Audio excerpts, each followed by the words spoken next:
شروع اللہ کے نام سے جو بڑا مہربان نہایت رحم والا ہے۔ جو چیز آسمانوں میں ہے اور جو چیز زمین میں ہے سب خدا کی تسبیح کرتی ہے، اسی کی سچی بادشاہی ہے اور اسی کی تعریف لامتناہی ہے اور وہ ہر چیز پر قادر ہے۔ وہی تو ہے جس نے تم کو پیدا کیا، پھر کوئی تم میں کافر ہے اور کوئی مومن، اور جو کچھ تم کرتے ہو خدا اس کو دیکھتا ہے۔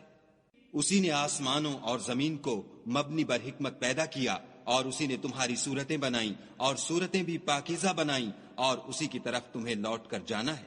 جو کچھ آسمانوں اور زمین میں ہے وہ سب جانتا ہے، اور جو کچھ تم چھپا کر کرتے ہو اور جو کھلم کھلا کرتے ہو اس سے بھی آگاہ ہے، اور خدا دل کے بھیدوں سے واقف ہے۔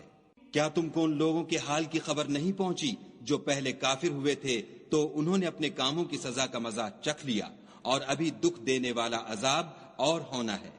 یہ اس لیے کہ ان کے پاس پیغمبر کھلی نشانیاں لے کر آتے تو یہ کہتے کہ کیا آدمی ہمارے ہادی بنتے ہیں، تو انہوں نے ان کو نہ مانا اور منہ پھیر لیا، اور خدا نے بھی بے پرواہی کی، اور خدا بے پرواہ اور سزاوار حمد و ثنا ہے۔ جو لوگ کافر ہیں ان کا اعتقاد ہے کہ وہ دوبارہ ہرگز نہیں اٹھائے جائیں گے۔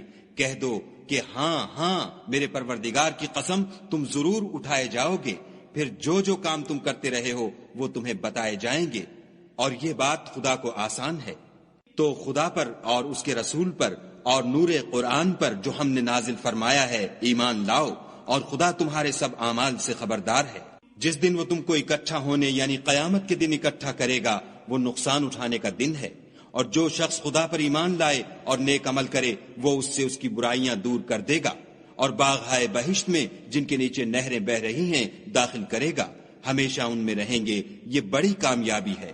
اور جنہوں نے کفر کیا اور ہماری آیتوں کو جھٹلایا وہی اہل دوزخ ہیں، ہمیشہ اس میں رہیں گے اور وہ بری جگہ ہے۔ کوئی مصیبت نازل نہیں ہوتی مگر خدا کے حکم سے، اور جو شخص خدا پر ایمان لاتا ہے وہ اس کے دل کو ہدایت دیتا ہے، اور خدا ہر چیز سے باخبر ہے۔ اور خدا کی اطاعت کرو اور اس کے رسول کی اطاعت کرو۔ اگر تم منہ پھیر لوگے تو ہمارے پیغمبر کے ذمے تو صرف پیغام کا کھول کھول کر پہنچا دینا ہے۔